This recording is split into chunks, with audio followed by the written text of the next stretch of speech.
खुशी से चहकती हुई सलोनी को देखकर वृंदा ने कहा, सलोनी, आज तू बहुत खुश है।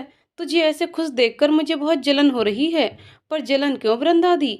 आप तो जानती हैं कि ये खुशी मेरे जीवन में कितने इंतजार के बाद आई है।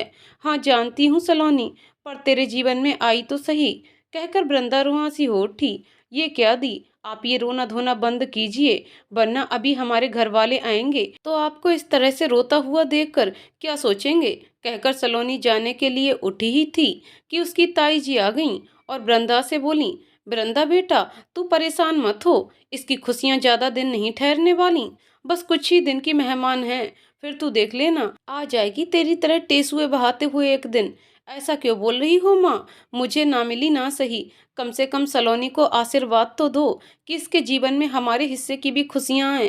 कहकर वृंदा अपनी माँ को पुचकारने लगी, जिसे हटाते हुए वृंदा की माँ बोली, अरे छोरी, मेरे कहने ना कहने से का होवे, ये तो सारा मोहल्ला कहे है कि सलोनी ने गलत लड़के से शादी कर ली है, निभ जाए तो कहना। अपनी माँ की बात सुनकर वृंदा फिर अपनी माँ पर बेफरते हुए बोली, कौन कहे है माँ? ये तू कह रही है और कोई नहीं कह रहा। हाँ, तुझे तो बस मैं ही खटकती हूँ, बाकी सब तुझे अच्छे लगते हैं। अरे एक बार जाके जरा सन्नू आंटी से तो पूछ, वो क्या कहती हैं उस लड़के के बारे में। क्या कहा माँ सन्नू आंटी ने? वो क्या कहेंगी? उन्होंने कभी अपनी बेटी सिम्मी को नहीं देखा कि वो क्या क्या गुल खिलाती है? माँ बेटी की इस आपसी बहस को सलोनी कब से सुन रही थी। उसे लगा कि विवाद कहीं ज्यादा न बढ़ जाए, जैसे अक्सर बढ़ जाया करता है, इसलिए वो बीच बचाव करते हुए बोली, वृंदा दी, आप मेरे साथ आइए, मुझे आपको कुछ दिखाना है। कहते हुए वृंदा को लेकर सलोनी अपने कमरे में चली आई और फिर दरवाजा बंद करके बोली, दी, आप ताई जी को जानती ही हैं कि उनकी जुबान जब आग उगलने लगती है तो बंद नहीं होती है। फिर मुझसे तो ना जाने क्यों हमेशा नाराज ही रहती हैं, जबकि मैं माँ के जाने के बाद उनमें ही अपनी माँ का अश्क देखती आई हूँ। कहकर सलोनी रोने लगी और फिर बोली, आप तो जानती हैं कि मैंने इनके तानों से तंग आकर ही इतनी जल्दी शादी कर ली, वरना मैं तो अभी आगे और पढ़ना चाहती थी। कहकर सलोनी वृंदा की गोद में अपना सिर रखकर तेज तेज रोने लगी। सलोनी को इस तरह से रोता हुआ देखकर वृंदा के भी आंसू निकल आए और वो सलोनी से बोली, रो ले सलोनी, आज जी भर कर रो ले, कहाँ छुपा कर रखा था इन आंसुओं को इतने दिन से? मैं तो समझती थी कि तू बहुत बहादुर है, जो मेरी माँ की झिड़कियों को चुपचाप सहन कर लेती है, लेकिन आज पता चला कि पीड़ा तो सबको होती है, कोई बता लेता है तो कोई छिपा लेता है। मैं तेरी सहन शक्ति को सलाम करती हूँ, जो तू इतने दिनों से इस पीड़ा को सहन कर रही है, वो भी बिल्कुल खामोश होकर। कहकर वृंदा सलोनी के बालों में अपनी उंगलियों को तब तक फेरती रही जब तक सलोनी नींद की आगोश में नहीं चली गई। सलोनी को इस तरह से अपनी गोद में सोता हुआ देखकर वृंदा के मन में अचानक ही मातृत्व सुख उमड़ आया। फिर वो सलोनी को किसी बच्चे की भांति अपलक निहारते हुए छाती से चिपकाए कब सो गई, वो जान ही नहीं पाई। वृंदा आज अपने अंदर उस मातृत्व सुख को पूरी तरह से महसूस कर लेना चाहती थी, जिसके लिए उसका हृदय विवाह के बाद भी रिक्त रहा, क्योंकि विमल ने तो कभी उसे अपनी पत्नी माना ही नहीं, बल्कि उल्टे ही उसके ऊपर चरित्रहीनता का लांछन लगाकर वृंदा को अपने जीवन से निकाल फेंका था। फिर कैसा विवाह, कैसा दाम्पत्य सुख और कैसा मातृत्व सुख, इन सारे सुखों से अभी तक तो वो परिचित ही नहीं थी। उस दिन से वृंदा लगातार अपने भाग्य को कोसती चली आ रही थी। कितनी बार उसके दिल में आया कि आत्महत्या कर ले, नदी या तालाब में कूदकर अपनी जान दे दे। उसने कई बार कोशिश भी की, लेकिन बीच में सलोनी किसी दैवीय शक्ति की भांति न जाने कहां से प्रकट हो जाती और उसके बढ़ते हाथों को रोक लेती। वृंदा कई बार अपने इस प्रयास को असफल होता हुआ देखकर एक दिन खुद ही निर्णय कर बैठी कि नहीं, आखिर मैं ही क्यों मरूं, गुनाह क्या है मेरा, यही ना कि माँ की जिद के कारण मुझे उस खूंटे से बांध दिया गया जिसमें मुझे संभालने की सामर्थ्य न थी। वृंदा की बातें सुनते सुनते सलोनी तो पहले ही वृंदा की गोद में सिर रखकर सो गई थी। उसके बाद वृंदा भी अपने बुरे अतीत को याद कर कब सो गई वो जान ही नहीं पाई। तभी अचानक सलोनी नींद में ही चीख पड़ी, माँ पापा, आप लोग क्यों मुझे अकेला छोड़कर चले गए? एक बार भी नहीं सोचा कि आपकी बेटी इस संसार में अकेले कैसे रहेगी? सलोनी को इस तरह से नींद में चीखता हुआ देखकर वृंदा की आंख खुल गई और वो सलोनी को जगाते हुए बोली, क्या हुआ सल्लू, कोई बुरा सपना देख लिया क्या? सलोनी ने वृंदा की बात का कोई उत्तर नहीं दिया, तो वृंदा भी समझ गई कि सलोनी ने जरूर कोई बुरा सपना देखा होगा। फिर वृंदा भी अपना एक हाथ सलोनी के ऊपर रखकर सो गई और दोनों अपने अतीत की पुरानी स्मृतियों में खो गईं। अचानक ही सलोनी की आंखों के आगे वो दृश्य पूरी तरह से नाच उठा, जब सलोनी की माँ सब्बो उसके आगे पीछे उसको खिलाने के लिए दौड़ा करती थी और सलोनी भी कम नखरे नहीं दिखाती थी। जब सब्बो को परेशान करने में भाग भाग कर तब बेचारी सब्बो का कितना बुरा हाल हो जाता था, ये सब्बो ही जानती थी। और ऊपर से सलोनी को अपनी माँ से जीत जाने की जो खुशी होती थी वो सलोनी के चेहरे पर देखते ही बनती थी। फिर ऊपर से जसवीर का आकर ये कहना कि इसीलिए कहता हूँ सब्बो रानी, जरा घी तेल कम खाया करो, दिन ब दिन फूलती ही जा रही हो, देखो कैसे हाँफ रही हो। फिर वो सलोनी को अपनी गोद में उठाकर कहते कि शाबाश पुत्र शाबाश, जैसे आज अपनी माँ को हराया है। ये देखकर यही लगता है तू एक दिन बहुत कुशल धाबिका बनेगी। अपने पापा जसबीर की बात सुनकर सलोनी प्रश्न कर बैठी, पापा पापा ये धाबिका क्या होता है? धाबिका, धाबिका मतलब बहुत तेज दौड़ने वाली पुत्र, कहकर जसबीर हंस पड़ा, जिसकी हंसी सुनकर सब्बो जसबीर के पास आकर बोली, ऐसे नहीं बन जाएगी धाबिका, धाबिका बनने के लिए भी घी दूध खाना पड़ता है, चल इधर आकर बैठ जा, मैं तुझे खाना खिलाती हूँ। कहकर सब्बो वहीं बैठ गई। सब्बो के बैठते ही सलोनी दूर जाकर खड़ी हो गई और सब्बो से बोली, नहीं खाना मुझे, मुझे आपकी तरह मोटा नहीं होना है। सलोनी के मुंह से ऐसी बात सुनकर सब्बो जसबीर की तरफ देखकर आंखें नचाती हुई बोली, बहुत सिर पर चढ़ा रखा है अपनी लाडो रानी को, मैं भी देखती हूँ आज कैसे नहीं खाती है। कहकर सब्बो आवाज लगाने लगी, वृंदा बेटा देखो मैं तुम्हारे लिए कितनी सुंदर बारबी डॉल लेकर आई हूँ, आओ जल्दी से आकर ले जाओ। सब्बो के इतना कहते ही सलोनी दौड़ते हुए सब्बो के पास आकर बोली, नहीं माँ, मुझे बारबी डॉल चाहिए। वृंदा दीदी के पास तो पहले से ही ढेर सारी डॉल हैं और पता है कल ही ताऊ जी 2 बारबी डॉल लेकर आए हैं, एक मेरे लिए और एक वृंदा दी के लिए, लेकिन ताई जी ने मुझे नहीं दिया तो मैं क्यों दूं। कहकर सलोनी घूम घूम कर बारबी डॉल खोजने लगी, किंतु जब उसे नहीं मिली तो रुआंसी होकर बैठ गई। सलोनी को इस तरह से गुमसुम बैठे हुए देखकर सब्बो धीरे से उसके पास आकर बैठ गई और बोली, मेरी गुड़िया रानी पहले खाना खा लो, फिर मैं आपको बारबी डॉल दूंगी। सब्बो की बात सुनकर सलोनी ने खाना तो खा लिया, लेकिन अब वो लगातार बारबी डॉल की रट लगाए हुए थी। सब्बो कितना भी उसे समझाने की कोशिश कर रही थी, लेकिन सलोनी का रोना तो जैसे बंद ही नहीं हो रहा था। फिर क्या, एक तमाचा खींचकर जड़ दिया सब्बो ने सलोनी के गाल पर। कुछ देर तक तो सलोनी अपने गालों को छू छू कर रोती रही, फिर रोते रोते सो गई। सलोनी को इस तरह से रोता हुआ देखकर सब्बो भी बहुत देर तक रोती रही और बीच बीच में अपने भाग्य को भी कोसती रही। जब उसने अपने घर वालों के लाख विरोध के बाद भी अपना फैसला नहीं बदला और जसबीर से शादी करने के लिए तैयार हो गई थी, लेकिन आज सब्बो को रह रहकर अपनी उस गलती पर पछतावा हो रहा था जो उसने जसबीर के प्यार में पड़कर की थी। कितना अच्छा लड़का देखा था सबाना के घर वालों ने उसके लिए, लेकिन उस समय तो उसकी आंखों पर जैसे पट्टी बंधी हुई थी, जो उसे जसबीर के सिवा कुछ भी दिखाई नहीं देता था। कितना विरोध हुआ था उस समय, दोनों के रिश्ते को लेकर धर्म की दुहाइयां भी दी गई थीं, पर सबाना के दिल में तो जसबीर बसा हुआ था और जसबीर के दिल में सबाना। दोनों एक दूसरे से बेइंतहा प्यार करते थे और किसी भी कीमत पर एक दूसरे को पा लेना चाहते थे। फिर एक दिन भागकर दोनों ने शादी कर ली और सबाना जसबीर से शादी करके सब्बो बन गई। पूर्वांचल के एक छोटे से गांव में पैदा हुई सबाना अपने 8 भाई बहनों में 7वें नंबर पर थी।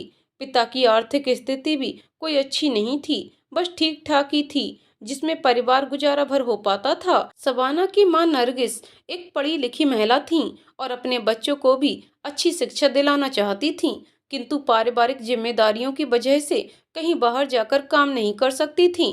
यही वजह थी कि सबाना की मां नरगिस ने अपनी सिलाई की एक छोटी सी दुकान घर में ही खोल रखी थी, जिसकी वजह से उसे जो भी आमदनी होती थी वो अपने बच्चों की पढ़ाई लिखाई के ऊपर खर्च करती थी। नरगिस अपनी बेटियों को बहुत ऊंची तालीम तो नहीं दिला पाई थी, लेकिन जो भी दिलवा पाई थी उसकी वजह से उसकी 5 बेटियों की शादी तो अच्छे घरों में हो गई। लेकिन सबाना की इच्छा अभी आगे और पढ़ने की थी। ऊपर से बहनों ने भी सपोर्ट कर दिया कि अम्मी हम लोग तो नहीं पढ़ पाए, खैर कोई बात नहीं, किंतु सबाना और सबीहा को तो आगे पढ़ने दीजिए। ठीक है, तुम लोग कहती हो तो ठीक है, एक बार तुम्हारे अब्बू से बात करके देखती हूँ, कहकर नरगिस इमरान से पूछने चली गई। गई तो लेकिन इमरान के कमरे के बाहर से ही वापस आ गई, क्योंकि वो इमरान के गुस्से से भली भांति वाकिफ थी। वो ये जानती थी कि इमरान कभी भी कॉलेज की पढ़ाई के लिए इजाजत नहीं देंगे, वो भी बीएड के लिए तो बिल्कुल भी नहीं।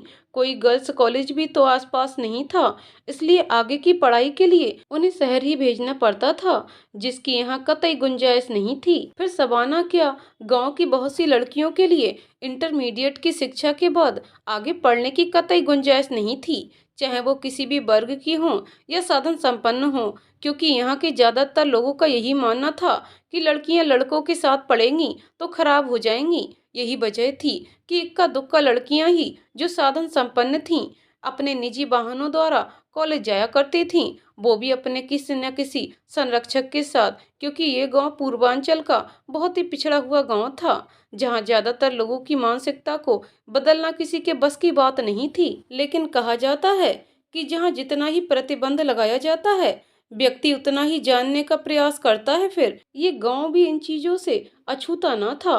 गांव की टेढ़ी मेढ़ी पगडंडियों पर चलते हुए नजरें लड़ जाना और फिर एक दूसरे को तिरछी नजरों से देखते हुए इश्क हो जाना किसी से छुपा नहीं था। और उनमें भी ज्यादातर उन्हीं घरों के लड़के लड़कियां होते थे जिनके यहाँ ज्यादातर प्रतिबंध लगाए जाते थे, मतलब रसूखदार लोगों के। लेकिन फिर भी वे अपनी मूंछों पर ताव देते हुए यही कहते हुए घूमा करते थे कि फलाना की बेटियां तो शहर में पढ़े जात हैं, सुना है कि वहाँ लड़का लड़की दोनों साथ में बैठे पड़े हैं। अब भला बताओ, शादी से पहले ई सब है भगवान, अब कबन मर्यादा रह जात है ना जाने ऊ फलान गवा का गांव भर में घूम घूम के कैसे मुंह दिखावत है। ओके तो शर्म के मारे चुल्लू भर पानी में डूब के अपन जान दे देवे के चाही, कह कह कर खूब ठहाके लगा लगा कर जोर जोर से हंसते, जबकि यही लोग राह चलते दूसरे की बहू बेटियों को घूंघट के भीतर से झांकने का प्रयास करते, जिनको देखकर वे बेचारी अपनी आंखें शर्म से नीचे झुका लेती और जमीन की तरफ देखने लग जाती। लज्जा से झुकी उन आंखों को देखकर भी उनके बाप के उम्र के कई अधेड़ पुरुष किसी न किसी बहाने जानबूझकर उनसे टकरा जाते या उनकी कमर में हाथ लगा देते और न जाने किस सुख का अनुभव करते। कुछ लज्जा विहीन स्त्रियां भी उनके इस कृत्य में मुस्कुराकर उनका साथ देती और पास आने के लिए मानो उन्हें आमंत्रित करती रहती। खैर, यहाँ जितने मुंह उतनी बातें थीं। दूसरे को नीचा दिखाने और अपने को श्रेष्ठ साबित करने के लिए तरह तरह की पैतरेबाजी का इस्तेमाल करना भी यहाँ के लोगों को बखूबी आता था। कभी कभी तो अपने को एक दूसरे से श्रेष्ठ सिद्ध करने में बंदूकें तक बाहर निकल जाया करती थीं, तलवारें खिंच जाया करती थीं, और तो और लट्ठबाजों की लाठियां निकलकर हवा में लहराने लगती थीं। फिर एक दूसरे पर फप्तियां कसना, गालियां देना आम था इस गांव के लोगों के लिए। फिर पल भर में ही ऐसा माहौल बन जाता कि लोग एक दूसरे की परछाई देखने से भी कतराने लगते थे, और अगर गलती से भी दिख जाते तो कहकर या थूक कर रास्ता बदल लेते थे। लेकिन ये ज्यादा दिन तक नहीं चल पाता था। कुछ दिन बाद ही ऐसा मेल मिलाप हो जाता था कि इनको देखकर यही लगता था जैसे इनके बीच में कभी कुछ हुआ ही ना हो।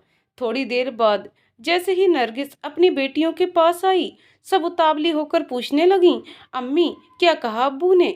नरगिस अपनी बेटियों के प्रश्नों को अनसुना करते हुए बोली, सबीहा जा, अभी अब्बू के कपड़े दे आ, थोड़ा विश्राम कर लें, तब तक मैं चाय बना लाती हूँ तेरे अब्बू के लिए। कहती हुई नरगिस किचन की तरफ चली गई। किचन में आते ही नरगिस ने जल्दी जल्दी चाय का पानी चढ़ाया। थोड़ी देर में ही चाय बनकर तैयार हो गई और फिर नरगिस चाय लेकर इमरान के कमरे में दाखिल हुई। इमरान ने चाय को जैसे ही होठों से लगाया, एक घूंट पीते ही प्याला नरगिस की तरफ उछाल दिया और गुस्से से बोला, कितने दिन हो गए तुम्हें चाय बनाते हुए, ध्यान कहाँ रहता है तुम्हारा? गर्म चाय के छींटे अपने हाथों के ऊपर पड़ते ही दर्द से तिलमिला उठी नरगिस। उसकी आंखों में आंसू निकल आए थे, फिर भी वो हंसते हुए बोली, जी क्या हुआ, चाय अच्छी नहीं बनी क्या? लाइए मैं फिर से बना देती हूँ। कहकर नरगिस जैसे ही कमरे से बाहर जाने लगी, इमरान ने उसकी बाह पकड़ते हुए कहा, ऐसी चाय अपने घर वालों को जाकर पिलाना, अभी तो छोड़ देता हूँ, आइंदा से ऐसी गलती की तो सीधे तेरे अब्बू के घर भेज दूंगा। कहकर इमरान नरगिस को धक्का देकर घर से बाहर निकल आया। बेचारी नरगिस अपने आंसुओं को छुपाती हुई कमरे से बाहर निकल आई, लेकिन आंसू कहाँ छुपते हैं। यदि वो एक बार आ जाएं तो फिर ये तो प्यार में मिले उस दर्द के आंसू थे जो बार बार उसकी आंखों में किसी न किसी बहाने आ ही जाते थे। इमरान किसी न किसी बहाने नरगिस को ये आंसू देता ही रहता था। नरगिस इमरान का अपने प्रति ये रूखा व्यवहार देखकर सहम जाती थी, लेकिन ये कोई नई बात थोड़ी ही ना थी। अक्सर इमरान नरगिस के ऊपर हाथ उठा देता था और नरगिस के पास रहने के सिवा कोई और चारा भी नहीं था, क्योंकि इमरान जानता था कि नरगिस उसे छोड़कर कहीं नहीं जाएगी। नरगिस की इमरान से ये दूसरी शादी थी और मायके के नाम पर उसके पास कोई रिश्ता ना बचा था। यद्यपि नरगिस ने अपने आंसुओं को छुपाने में कोई कसर नहीं छोड़ी थी, किंतु सवाना से आज वो अपने आंसू छुपा नहीं पाई। आग बबूला हो गई सवाना अपनी माँ के आंसू देखकर। फिर वो नरगिस से बोली, क्यों ढो रही हैं आप इस रिश्ते को, छोड़ क्यों नहीं देती अब्बू को? आखिर वो आपको देते ही क्या हैं? कितना तिरस्कार करते हैं वो आपका, लेकिन आप हैं कि चुपचाप सहन करती रहती हैं। अगर मैं आपकी जगह होती तो कब का तोड़ चुकी होती ऐसे रिश्ते को। फिर वो थोड़ी देर बाद रुककर सबाना बोली, ऐसे रिश्ते को ढोने का क्या फायदा जिसमें एक दूसरे के लिए प्यार ना हो, सम्मान ना हो। सबाना की बात सुनकर नरगिस थोड़ी देर तक तो खामोश रही। फिर वो सबाना से बोली, बेटा इतना आसान नहीं होता है रिश्तों से मुंह मोड़ना। कहना जितना आसान होता है तोड़ना उतना ही मुश्किल। लेकिन ये बात अभी तुम नहीं समझोगी क्योंकि तुम अभी बहुत छोटी हो। नरगिस की बात सुनकर सबाना फिर बोली, नहीं माँ, मैं सब समझती भी हूँ और देखती भी हूँ कि अब्बू आपको बात बात पर बिना वजह के डांटते रहते हैं। पता नहीं इतना सब कुछ कैसे सहन कर लेती हैं आप। बेटा, अल्लाह ताला जब जिम्मेदारियां देता है तो सहन शक्ति भी दे देता है, सोचने समझने की शक्ति भी देता है, वरना क्या फर्क रह जाएगा इंसानों और जानवरों में। फिर ये दुनिया कैसे चलेगी बताओ जरा। कहकर नरगिस बाहर आ गई और अपने चेहरे पर ठंडे पानी के छींटे मारने लगी। छींटे मारने के बाद जैसे ही उसने अपना चेहरा तौलिए से पोंछा, उसके चेहरे पर एक अलग ही निखार झलक रहा था। ऐसा प्रतीत हो रहा था कि जैसे कोई नई नवेली दुल्हन अभी अभी मायके से आई है और रोने की वजह से उसकी आंखें थोड़ी सूजी और थोड़ी नम हुई हों। नरगिस भी थी अपने नाम के अनुरूप। खुदा ने गजब का रूप जो बख्शा था उसे, जो भी देखता था देखते ही दीवाना हो जाता था उसका। यही वजह थी कि बहुत ही कम उम्र में उसका निकाह हो गया जावेद के साथ। लेकिन यहाँ भी उसके रूप ने उसका पीछा नहीं छोड़ा और ऊपर से जावेद की शक करने की आदत ने उसका पीछा नहीं छोड़ा, जिसकी वजह से नरगिस को 3 तलाक का दंश झेलना पड़ा। फिर हवा के झोंके की भांति एक दिन इमरान आया नरगिस की जिंदगी में। इमरान आया तो नरगिस को जैसे सांसें मिल गईं और फिर उसने इमरान के साथ अपनी दुनिया बसा ली। कुछ दिन तो सब कुछ ठीक ठाक चलता रहा, लेकिन धीरे धीरे नरगिस को भी ये लगने लगा कि इमरान को उसके होने ना होने से कोई ज्यादा फर्क नहीं पड़ता, उसे बस अपने शारीरिक सुख से मतलब था। नरगिस का स्वास्थ्य कैसा है इसकी उसे बिल्कुल भी चिंता नहीं थी। दोपहर हो चुकी थी, लेकिन आज नरगिस के पूरे घर में सन्नाटा पसरा हुआ था। न कहीं से बर्तन खटकने की आवाज आ रही थी, न ही कोई शोरगुल सुनाई पड़ रहा था। और सबाना के दिलो दिमाग पर तो जैसे गहरा आघात लगा हुआ था। उसने अपने मन में तय कर लिया था वो अपनी माँ के साथ हुए अन्याय का बदला लेगी किसी न किसी रूप में। यही वजह थी जब भी इमरान सबाना के लिए कोई लड़का देखता तो सबाना उसमें कोई ना कोई कमी निकालकर रिजेक्ट कर देती थी, जिसकी वजह से तंग आकर इमरान ने सबाना की शादी का ख्याल अपने दिल से निकाल दिया था और सबीहा की शादी का फैसला कर लिया था। हालांकि दोनों की उम्र में कुछ ही मिनट का फर्क था। सबाना और सबीहा के लिए आगे पढ़ने के दरवाजे तो पहले ही बंद हो चुके थे, जिसकी वजह से सबाना का घर में बिल्कुल भी मन नहीं लग रहा था, जबकि सबीहा अपनी शादी की तैयारियों में मग्न थी। फिर सबाना के दिमाग में एक दिन ये ख्याल आ गया कि क्यों ना अम्मी की सिलाई की छोटी सी दुकान को बुटीक का रूप दे दिया जाए। यही सोचकर सबाना धीरे धीरे नरगिस के काम में हाथ बटाने लगी थी। नरगिस भी शबाना में आए हुए इस बदलाव को देखकर काफी प्रसन्न थी, लेकिन इसके साथ ही साथ शबाना के अंदर जो विरोध का स्वर उपजा था, उससे नरगिस डरती भी थी। नरगिस के मन में शबाना को लेकर डर तो था ही, लेकिन उसके साथ साथ उसे इमरान का भी डर था कि यदि इस काम में कहीं कोई ऊंच नीच हो गई तो इमरान शबाना को तो कुछ नहीं कहेगा, लेकिन उसकी जान ले लेगा। क्योंकि इमरान में लाख बुराइयां होते हुए भी एक अच्छाई ये थी कि वो अपने बच्चों से बहुत मोहब्बत करता था, हमेशा उनकी भलाई के लिए फिक्रमंद भी रहता था। घर आते वक्त उनके लिए कुछ न कुछ खाने की चीजें भी अवश्य लाता था। शबाना को धीरे धीरे बुटीक का काम अच्छा लगने लगा था। बहुत ढेर सारे कस्टमर बन गए थे उसके। सिलाई करने के लिए उसने 2 टेलर भी रख लिए थे। नरगिस का काम उन्हें बस बताना भर रह गया था। अब तक दुकान घर के अंदर चलती थी, जिसकी वजह से घर में सिर्फ महिलाओं को ही आने की इजाजत थी, लेकिन दुकान बाहर हो जाने से अब आए दिन उन महिलाओं के साथ कोई ना कोई पुरुष भी आ ही जाता था। नरगिस भी अपने कस्टमर के साथ बहुत अच्छे से पेश आती थी, जिसकी वजह से उसके कस्टमर काफी खुश रहते थे उससे। इन्हीं में से एक नरगिस की बहुत पुरानी कस्टमर थी मनप्रीत, जो नरगिस से ही कपड़े सिलवाती थी। इधर बहुत दिनों से आई नहीं थी, तो एक दिन नरगिस ने उनका हाल जानने के लिए फोन कर लिया, तो पता चला कि उनका बहुत बुरा एक्सीडेंट हो गया है, जिसकी वजह से वो कुछ दिनों तक कहीं जा नहीं सकती। डॉक्टर ने उन्हें मना किया है, तो नरगिस ने भी कह दिया कि आप किसी से भेजवा दीजिएगा, मैं तैयार करा दूंगी। नरगिस के फोन करने के कुछ दिन बाद बुटीक पर एक कस्टमर आया और बोला, ये लीजिए कपड़े, आपने मंगवाए थे। तो उसकी बात सुनकर शबाना उसके ऊपर चिल्ला पड़ी और बोली, मैंने मंगवाए थे? अब जरा ये बताने का कष्ट करेंगे कि कब? ये तो मुझे पता नहीं, लेकिन माँ ने बताया था कि बुटीक पर दे आना। कहकर वो कस्टमर चला गया, लेकिन शबाना उसको बहुत देर तक देखती रही, जब तक वो उसकी आंखों से ओझल नहीं हो गया, और साथ ही साथ बड़बड़ाती रही, न जाने कहाँ कहाँ से चले आते हैं, मुंह उठाए अपनी खाला का घर समझ रखा है। शबाना बड़बड़ा रही थी कि तभी नरगिस आ गई और शबाना से बोली, बेटा किसके ऊपर बड़बड़ा रही हो, मैं भी तो जानूं सही। कुछ नहीं माँ, अभी अभी एक सिरफिरा आया था और कुछ कपड़े देकर चला गया है। इससे पहले कि मैं उससे कुछ पूछती, वो फुर्र हो गया कहकर शबाना चुप हो गई। शबाना की चुप्पी देखकर नरगिस ने कहा, मैं भी तो देखूं जरा कैसे कपड़े लाया है। ये लो अम्मी, कहकर शबाना ने थैला नरगिस की तरफ बढ़ा दिया। नरगिस कपड़ों को उलट पलट कर देखने लगी। देखा तो उन कपड़ों के बीच में एक पर्ची लिखकर रखी हुई थी और नीचे मनप्रीत लिखा था। नरगिस के चेहरे पर एक हल्की सी मुस्कुराहट तैर गई और वो शबाना से बोली, बेटा ये मनप्रीत आंटी ने कपड़े भेजे हैं। वो बहुत ही अच्छी महिला हैं, किंतु इस समय उनके साथ बहुत बुरा हुआ है। तभी शबाना ने प्रश्न किया कि उनको क्या हुआ है अम्मी? कुछ नहीं, बहुत बुरा एक्सीडेंट हुआ है उनका।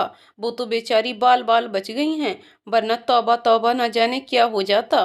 कहकर नरगिस से हर उठी। अम्मी ये वही मनप्रीत आंटी है ना, जो बहुत गोरी और लंबी सी थीं, जिनकी स्माइल बड़ी स्वीट थी?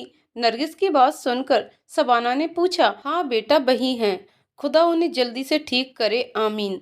नरगिस के मुंह से आमीन सुनकर शबाना के मुंह से भी निकल आया, आमीन। नरगिस आज अपनी बेटी में आई हुई बदलाव को देखकर काफी खुश थी, किंतु शबाना मनप्रीत के साथ हुए हादसे को जानकर काफी दुखी थी। उसे यही लग रहा था कि उसने उस लड़के के साथ काफी बुरा बर्ताव किया है। उससे मुझे इस तरह से बात नहीं करनी चाहिए थी।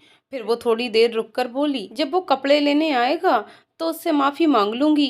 कहकर शबाना ऊँघने लगी और थोड़ी ही देर में सो गई। शबाना के सोने के बाद नरगिस जब इमरान के पास गई तो इमरान से शबाना की बहुत प्रशंसा की और इमरान से बोली, अब तो आप माफ कर दीजिए शबाना को, बच्ची ही तो है अभी, कितनी अक्ल है उसके पास। नरगिस की बात सुनकर इमरान थोड़ी देर खामोश रहा, फिर उठकर धीरे से शबाना के कमरे में आया। देखा तो शबाना हाथ में कोई किताब लिए कुर्सी पर बैठे बैठे ही सो रही थी।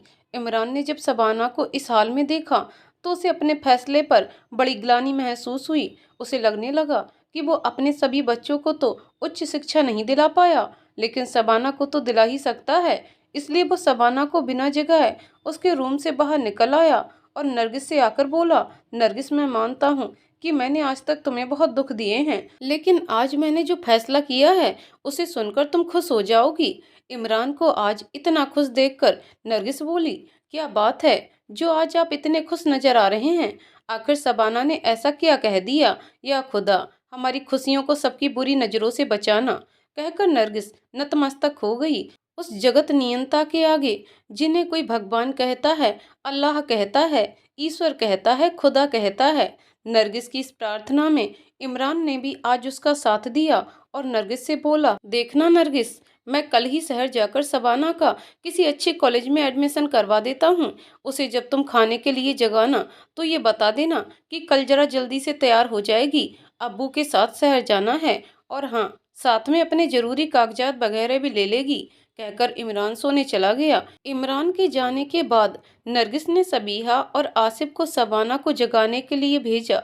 थोड़ी ही देर में शबाना अपने दोनों भाई बहनों के साथ बाहर आ रही थी तो आसिफ बीच बीच में ही बोले जा रहा था कि पता है शबाना आपा, आज अब्बू बहुत खुश थे, कल आपको शहर लेकर जाएंगे शायद किसी अच्छे कॉलेज में दाखिला वाखिला कराने। आसिफ की बात सुनकर शबाना सबीहा से बोली, सबी, ये क्या कह रहा है? मेरी तो कुछ समझ में नहीं आ रहा है। अब्बू और दाखिला, वो भी शहर के कॉलेज में? इम्पॉसिबल। न जाने कहाँ से उड़ती खबर सुन रखी है इसने। आसिफ शबाना का सबसे छोटा भाई, जो 7 बहनों के बाद पैदा हुआ था, घर में सबका लाडला था और बहनों की तो आंखों का तारा था। सभी बहनें जान छिड़कती थीं उसके ऊपर और शबाना तो बेइंतहा मोहब्बत करती थी उससे, क्योंकि आसिफ उसके बाद ही पैदा हुआ था, वो भी कितनी मिन्नतों के बाद। खैर, घर में आज माहौल काफी खुशनुमा था। सबसे ज्यादा अगर कोई खुश था तो वो थी नरगिस। नरगिस इसलिए नहीं खुश थी कि इमरान में बदलाव आ गया है, बल्कि वो इसलिए खुश थी कि आज उसके बच्चों के चेहरे पर मुस्कान थी, जो इमरान को अपने माँ के प्रति बुरा बर्ताव करते देखकर सहम जाते थे। और शबाना तो उस दिन हाथ भी उठा देती अपने अब्बू के ऊपर, अगर नरगिस ने अपनी कसम देकर उसे रोका नहीं होता। खाना खत्म हो चुका था, सब अपने कमरे में ही जाने वाले थे कि नरगिस ने शबाना को रोककर कहा, शबाना, कल जरा जल्दी तैयार हो जाना, अब्बू के साथ शहर जाना है। तो शबाना ने बस हाँ में सिर हिला दिया और अंदर सोने चली गई। अंदर जाकर वो अपने बेड पर तो लेट गई, किंतु नींद अब भी कोसों दूर थी आंखों से। पलकें जैसे बंद होने का नाम ही नहीं ले रही थीं। बार बार वो अपने नेत्रों को खोलती और बंद करती। इस उपक्रम में लगभग आधी रात बीत चुकी थी। सुबह हुई तो इमरान घर में चहलकदमी कर रहा था। देखा तो अभी कोई नहीं उठा था। सोचा चलकर नरगिस को ही उठा देता हूँ, किंतु जैसे ही वो अंदर गया, नरगिस को देखकर मानो ठिठक सा गया। नरगिस बिल्कुल बेसुध होकर लेटी हुई थी, जैसे सदियों के बाद वो आज सोई हुई हो। इमरान के बढ़ते हुए हाथ एक पल के लिए थम गए और चाहते हुए भी नरगिस को बिना जगाए कमरे से बाहर निकल आया और तेज कदमों से चलते हुए अपने खेतों की तरफ बढ़ चला और लगभग 10 मिनट बाद ही वापस आ गया। इमरान जब वापस आया तो उसने देखा कि सभी लोग उठ चुके थे और अपनी दैनिक दिनचर्या में लगे हुए थे, लेकिन शबाना उसे अभी कहीं दिखाई नहीं दे रही थी। तो एक पल के लिए इमरान के मन में आया कि चलो रहने देता हूँ, किंतु तभी उसने देखा कि शबाना तैयार होकर उसके सामने खड़ी है और सबीहा दोनों के लिए नाश्ता तैयार करके कह रही है कि अब्बू और शबाना, आप लोग जल्दी से नाश्ता कर लीजिए, नहीं तो देर हो जाएगी। इमरान अपने घर में हुए इस बदलाव को देखकर काफी खुश नजर आ रहा था, लेकिन नरगिस अभी भी उठकर बाहर क्यों नहीं आई थी, ये बात इमरान को समझ में नहीं आ रही थी। इमरान ने किसी तरह से पराठे का एक टुकड़ा तोड़कर मुंह में डाला और चाय पीने की कोशिश करने लगा, किंतु चाय उसके हलक से नीचे नहीं उतर रही थी। फिर उसने सबीहा को आवाज लगाई और कहा कि सबीहा, जरा अपनी अम्मी को बोल दे कि हम लोग शहर जा रहे हैं, कुछ पैसे चाहिए। इमरान ने जैसे ही इतना कहा, शबाना बोली, सभी रहने दे, अम्मी को अभी मत जगा, इतने दिनों के बाद तो आज अम्मी चैन की नींद सो रही हैं, उन्हें सो लेने दे, मेरे पास कुछ पैसे हैं, ले दे दे अब्बू को। कहकर शबाना ने पैसे सबीहा के हाथों में थमा दिए। सबीहा पैसे लेकर इमरान को देने लगी तो इमरान ने कहा, रहने दे सबीहा, अभी मैं इतना कंगाल नहीं हुआ हूँ कि अपनी बेटियों से पैसे लेकर उनके ऊपर खर्च कर सकूं। ले ले जाकर दे दे शबाना को, वो तो मैं तेरी अम्मी की खैरियत जानने के लिए कह रहा था। अच्छा ठीक है, मैं चलता हूँ, एक बार जाकर अपनी अम्मी को जगा देना और कह देना कि आज पूरे दिन आराम करेंगी, बुटीक पर बैठने की जरूरत नहीं है, और हाँ, जल्दी से शबाना को नीचे भेजो, मैं निकल रहा हूँ। कहकर इमरान नीचे उतरने लगा। इमरान की बात सुनकर सबीहा जी अब्बू कहकर चली गई और पैसे ले जाकर शबाना के हाथ में रख दिए और बोली, जल्दी जाओ नहीं तो लेट हो जाओगी, अब्बू ने कहा है। शबाना ने पहले ही इमरान की बातें सुन ली थीं, इसलिए पूछने की कुछ गुंजाइश नहीं थी। फिर वो तेज तेज कदमों से सीढ़ियां उतरने लगी और जल्दी से नीचे उतर आई। इमरान ने जल्दी से अपनी स्कूटी स्टार्ट की और शबाना को बैठने के लिए कहा। फिर दोनों शहर के लिए निकल गए। रास्ते भर खामोशी छाई रही और करीब 1 घंटे के बाद दोनों कॉलेज पहुंच गए। कॉलेज के गेट पर अभी ताला लगा हुआ था, इसलिए इमरान ने वहीं थोड़ी दूरी पर एक पार्क था, उसमें शबाना को बैठने के लिए कहा। पार्क में आज बहुत अधिक भीड़ थी। बहुत से लोग तो आज अपनी पूरी फैमिली के साथ बैठे दिख रहे थे। शायद बच्चों की छुट्टियां हो गई थी इसलिए, या वो अपने बच्चों और परिवार वालों के साथ कुछ अच्छा समय बिताना चाहते थे इसलिए। इमरान भी थोड़ी देर तक पार्क में टहलता रहा और बच्चों की शरारतें देखकर कभी मुस्कुरा उठता तो कभी गंभीर हो जाता। उसे अचानक लगने लगा कि उसने अपने जीवन में कुछ अनमोल क्षण व्यर्थ के अहंकार में यूं ही गंवा डाले, जो कभी लौटकर दोबारा वापस नहीं आने वाले, चाहे हम उन्हें पाने के लिए कितनी भी कोशिश क्यों ना कर लें। कितने मासूम और प्यारे थे उसके बच्चे, जिनको हर कोई खिलाने के लिए उत्सुक रहता था। लेकिन इमरान खिलाना तो दूर, उनसे सीधे मुंह बात करना भी पसंद नहीं करता था कि कोई देख लेगा तो यही कहेगा कि इमरान दिन रात अपने बच्चों को पीठ पर लादे घूमा करता है। इमरान की अम्मी वैसे भी 7 7 लड़कियां हो जाने के बाद दिन रात इमरान को ही कोसती और इसके लिए इमरान को ही जिम्मेदार ठहराती। पर अब जो कुछ बीत चुका था वो लौटकर वापस आने वाला नहीं था। यही सोचकर इमरान उठ खड़ा हुआ और शबाना से बोला, शबाना चलो, अब कॉलेज खुल गया होगा। शबाना उठकर अपने अब्बू के पीछे पीछे चलने लगी। तब तक आबिद भी आ गया, जिसे इमरान ने फ़ोन करके बुलाया था कॉलेज में सब कुछ पता करने के लिए, क्योंकि इमरान को इन सब चीज़ों के बारे में कुछ पता ही नहीं था। उसने इससे पहले कभी कॉलेज का मुंह देखा ही नहीं था। दुकान से घर और घर से दुकान, बस यही तक उसका जीवन था। और आबिद आबिद इमरान के चचेरे भाई का बेटा था, तो यहीं के किसी कॉलेज में मेडिकल की तैयारी कर रहा था। और शबाना के अब्बू ने आबिद से ही शबाना की शादी की बात की थी, जिसे शबाना ने मना कर दिया था। और फिर सबीहा के साथ आबिद का रिश्ता पक्का हो चुका था। लगभग 1 घंटे में शबाना का सब काम हो गया और ये तय हो गया कि शबाना आबिद के साथ रोज कॉलेज जाया करेगी और आबिद आते वक्त उसे घर छोड़ देगा। शबाना और इमरान को शहर भेजने के बाद जब सबीहा नरगिस के कमरे में गई तो देखा नरगिस अब भी सो रही है, तो वो उसे जगाने लगी। उठो अम्मी, कब तक सोओगी? अब्बू और शबाना भी शहर चले गए, अब तो उठ जाइए, कहकर सबीहा और आसिफ दोनों नरगिस को जगाने लगे। लेकिन नरगिस तो जैसे उठने का नाम ही नहीं ले रही थी। सबीहा डरकर चीखने लगी, जिसकी चीखें सुनकर मोहल्ले के लोग इकट्ठे हो गए और नरगिस को देखकर कानाफूसी करने लगे। मोहल्ले की कुछ औरतें बैठकर सबीहा को सांत्वना देने लगीं कि कुछ नहीं होगा उसकी अम्मी को, बस बेहोश हुई हैं, अभी थोड़ी देर में डॉक्टर के पास जाएंगी तो ठीक हो जाएंगी।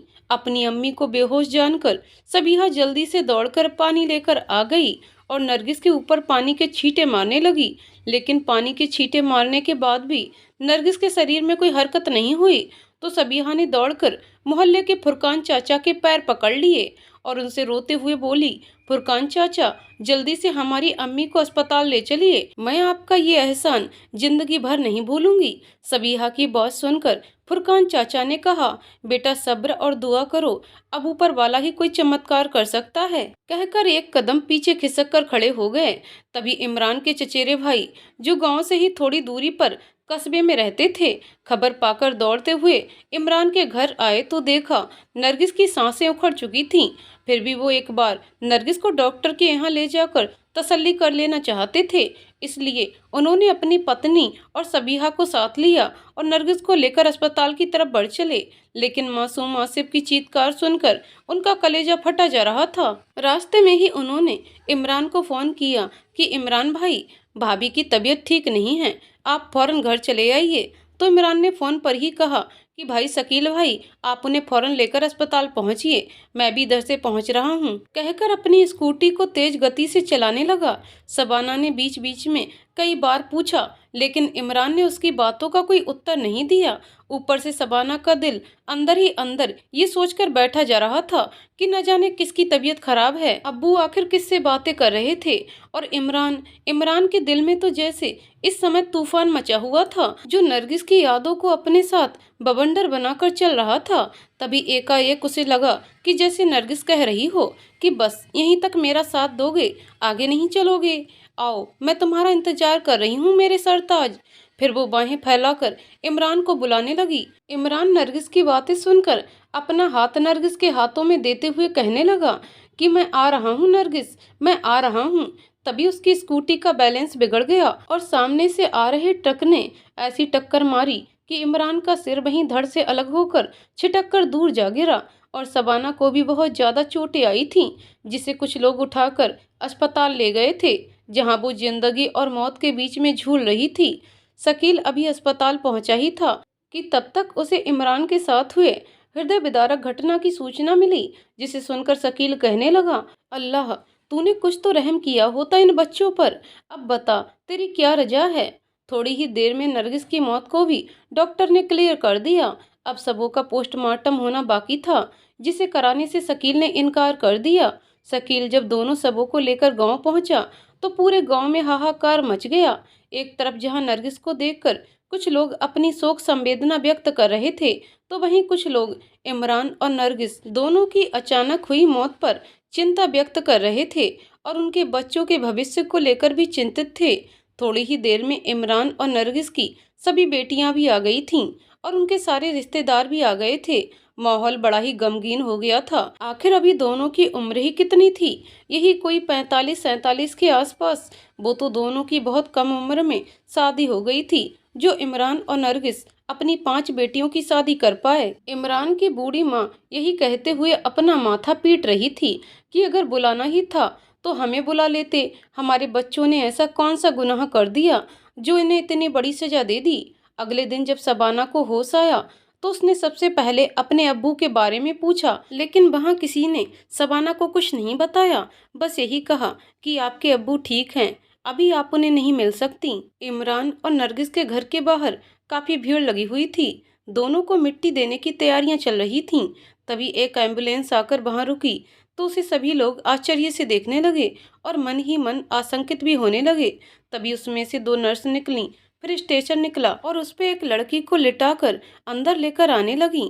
चारों तरफ कानाफूसी होने लगी, अब ये क्या बला है। लेकिन अंदर लाकर नर्स ने शबाना का चेहरा खोल दिया, जिसे देखकर शबाना की बहनें फिर से रोने लगीं। किंतु सबीहा के तो जैसे आंसू सूख चुके थे, उसने इसे ही नियति मान लिया था, या इन सब के लिए वो शबाना को ही जिम्मेदार मानती थी। ये सबीहा ही जानती थी। शबाना अभी होश में नहीं थी। धीरे धीरे जैसे ही उसे होश आया, वो फिर से अपने अब्बू के बारे में पूछने लगी। तो उसकी बहनों ने कहा कि अब्बू ठीक हैं, तुम अभी आराम करो, जब ठीक हो जाना तब अब्बू से मिल लेना। नहीं, मुझे अभी मिलना है अब्बू से, कहकर शबाना उठने लगी। अभी थोड़ा ही उठी थी कि घर पर इतनी भीड़ देखकर चीखने लगी और कहने लगी, क्या हुआ अब्बू को, और अम्मी कहाँ हैं, मुझे उनसे मिलना है। कहकर उठी ही थी कि आंगन में सफेद चादर में लिपटे हुए 2 सबों को देखकर नीचे उतरने की कोशिश करने लगी, लेकिन जैसे ही एक पैर उसने जमीन पर रखा, दर्द से चीखने लगी। तभी नर्स ने उसे 2 इंजेक्शन फिर से लगा दिया, जिससे वो फिर से सो गई। लगभग 1 घंटे के बाद सारी तैयारियां पूरी हो चुकी थीं। सब लोग दोनों को अंतिम विदाई दे रहे थे। तभी शबाना के कानों में रोने की आवाज सुनाई पड़ी, जिसे सुनकर शबाना नींद से उठ गई और उसके रोंगटे खड़े कर देने वाले दृश्य को देखकर सहम गई और अपने आप को कोसने लगी। नहीं अब्बू नहीं, आप ऐसा नहीं कर सकते, बड़ी शान से चल दिए और साथ में अम्मी को भी ले लिए, फिर मुझे क्यों छोड़ दिया, बताइए अब्बू क्यों, मैं इतनी बहादुर नहीं, मुझे भी अपने साथ ले चलिए।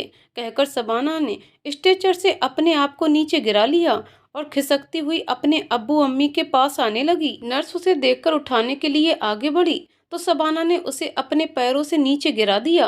नर्स ने भी शबाना की ऐसी हालत देखकर उसे नहीं रोका, बल्कि अंतिम विदाई देने में उसकी मदद की और फिर थोड़ी देर के बाद उसे ले जाकर दवा देकर सुला दिया। शबाना की ऐसी हालत देखकर जो पत्थर दिल आंखें थीं, वो भी पसीजे बगैर ना रह सकीं। इमरान और नरगिस को अंतिम विदाई देने के बाद सारे रिश्तेदार उनकी बेटियों को अपने अपने तरीके से समझाकर अपने अपने घर चले गए थे। सिर्फ इमरान के बच्चे और इमरान के चचेरे भाई शकील का परिवार बचा हुआ था, जो उनके बच्चों को संभाले हुए था। अब यहाँ सबसे बड़ी समस्या ये थी, इन बच्चों की जिम्मेदारी कौन लेगा। सबकी अपनी अपनी फैमिली थी, अपने अपने तर्क थे। सबीहा को तो चलो कुछ दिन की ही मेहमान थी, लेकिन शबाना और आसिफ की सबसे बड़ी जिम्मेदारी थी, जिसे कोई उठाने को तैयार नहीं था। तो अंत में शकील ने यह फैसला किया कि सबीहा का निकाह हो जाने के बाद जब तक शबाना ठीक नहीं हो जाती, आसिफ भी उनके साथ ही रहेगा। इमरान और नरगिस को इस दुनिया से गए हुए करीब 2 महीने बीत चुके थे। शबाना भी अब बैसाखियों का सहारा लेकर चलने फिरने लगी थी, इसलिए उसने अपने घर जाने का फैसला किया। शबाना के घर आ जाने से आसिफ बहुत खुश हुआ और शबाना से बोला, आप आ गई आपा। मुझे तो लगा था कि अम्मी अब्बू के साथ आप भी कहीं दूर चली गई हैं और अब घर कभी नहीं वापस आएंगी। आसिफ की बात सुनकर शबाना ने कहा, पगले कहीं के, ले छूकर देख मुझे, मैं आ गई हूँ कि नहीं, कहकर आसिफ को गले से लगा लिया। आसिफ भी शबाना के गले लगकर पहले खूब जी भरकर रोया और फिर शबाना से बोला, अब आप मुझे छोड़कर कहीं मत जाना आपा, मुझे दूसरे के घर अच्छा नहीं लगता। नहीं जाऊंगी पगले, कहकर शबाना आसिफ को लेकर सबसे पहले अपने बुटीक पर गई और वहां साफ सफाई के बाद एक नोटिस चस्पा करवा दिया कि कल से ये बुटीक रोज खुलेगी, कृपया कस्टमर इस नंबर पर संपर्क करें। असुविधा के लिए हमें खेद है, धन्यवाद। जब तक आसिफ की छुट्टियां थीं, शबाना डेली आसिफ के हाथों का सहारा लेकर बुटीक तक जाती और 2-3 घंटे बैठने के बाद वापस चली आती। धीरे धीरे उसकी बुटीक फिर से चल निकली और शबाना भी अब आसिफ के हाथों का सहारा लिए बगैर बुटीक जाने लगी। कुछ दिन बाद जब उसके हाथ में थोड़े पैसे आ गए, तो वो शकील चाचा से बोली, चाचा ये लीजिए कुछ पैसे और सबीहा आपा के निकाह की तैयारी कीजिए, मैं कुछ पैसे बाद में दे दूंगी। अरे नहीं बेटा, अभी इसकी क्या जरूरत है, तुम अपने पास रखो, जब जरूरत होगी तो मैं मांग लूंगा, कहकर शकील चाचा ने पैसे शबाना के हाथ में थमा दिए। शबाना की जिंदगी की रुकी हुई गाड़ी अब धीरे धीरे पटरी पर लौट चुकी थी। स्थितियां अब पहले से बेहतर हो चुकी थीं। बहुत से पुराने कस्टमर अब फिर से शबाना के बुटीक पर वापस आने लगे थे। फिर शबाना को एक दिन वही चिर परिचित आवाज सुनाई दी कि नरगिस जी, मैंने आपको बहुत दिन पहले कुछ कपड़े सिलने को दिए थे, अगर सिल गए हों तो वापस दे दीजिए। इधर मैं 1-2 बार आपकी बुटीक पर आया तो आपकी बुटीक ही बंद थी, क्या आप लोग कहीं बाहर गए थे? शबाना ने कहा, जी नहीं, और हाँ, अब यहाँ कोई नरगिस नहीं रहती। फिर क्या सबूत है कि आपने उनको कपड़े दिए? सबूत जी ये रहा, कहकर उस लड़के ने तुरंत अपनी जेब से एक बहुत ही मुड़ा हुआ पुराना कागज निकालकर शबाना को थमा दिया। शबाना वो कागज का टुकड़ा लेकर बहुत देर तक खड़ी रही और उस पर लिखे एक एक शब्द को पढ़कर अपनी आंखें गीली करती रही। जसबीर पहले थोड़ी देर तक इंतजार करता रहा, फिर शबाना से बोला, ओए होए, क्या हो गया जी? सबूत देखकर आपको सांप सूंघ गया क्या? आप तो अब कुछ बोल ही नहीं रही। जसबीर की बात सुनकर शबाना अपनी आंखों से आंसुओं को पोंछती हुई बोली, कुछ नहीं, बस ऐसे ही। अम्मी की राइटिंग देखकर जरा उनकी याद आ गई थी, ये उनकी आखिरी राइटिंग थी, कहकर बार बार अपने हाथों से अपने आंसुओं को पोंछने लगी। जिसे देखकर जसबीर ने कहा, अरे आप तो रोने लगी, आखिर ऐसा क्या लिख दिया अम्मू ने? कहकर जसबीर शबाना को देखने लगा। जी वो आपकी अम्मू ने नहीं लिखा था, मेरी अम्मी ने लिखा था, जो अब कभी नहीं लिखेंगी।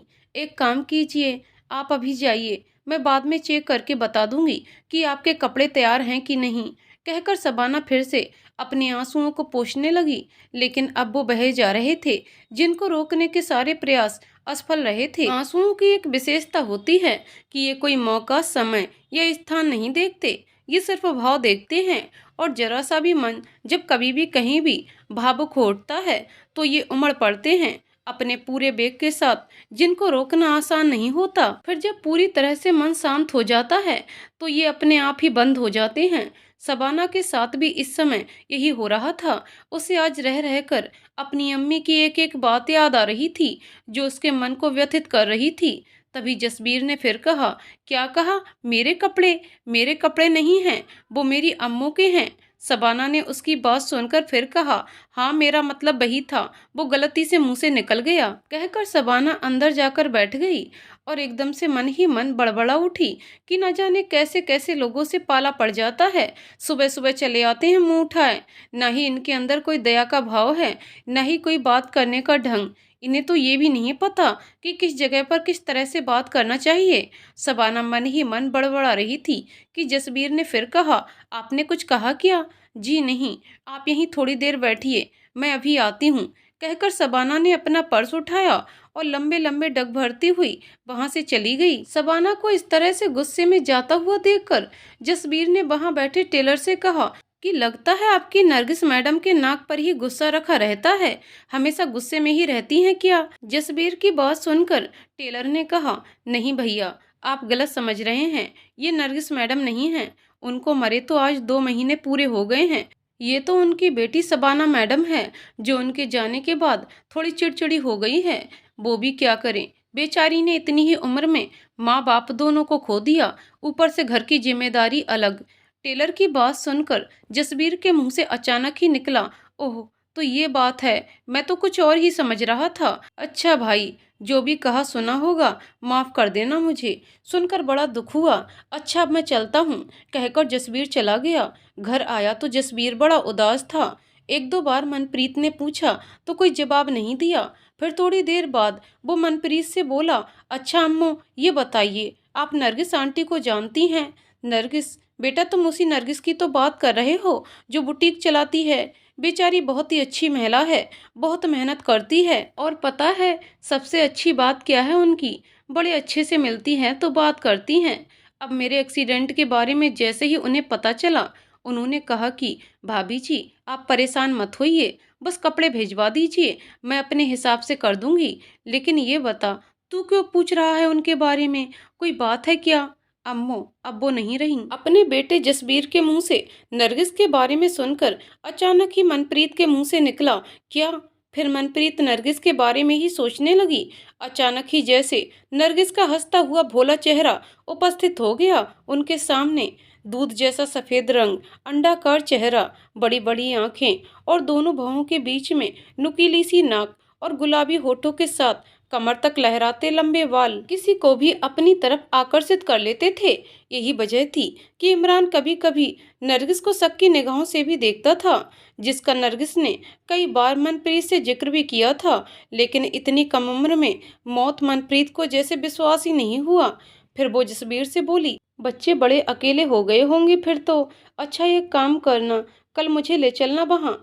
कहकर बड़े बोझिल मन से अपने कमरे में चली गई और अपने अतीत के बारे में सोचने लगी। जब जसविंदर उन्हें ब्याह कर अंबाला लेकर चलाया था, शुरू शुरू में बड़ा विरोध किया था घर वालों ने उसका, कि देखो कैसे अपनी बीवी को ब्याह करके सीधे शहर लेकर चला गया और हम सब पर कितना रौब झाड़ता था। लेकिन जसविंदर ने भी सबसे साफ साफ कह दिया था कि मैं तो अपनी मनप्रीत को रानी की तरह रखूंगा, लेकिन वो खुद ही पहले छोड़कर चला गया मुझे।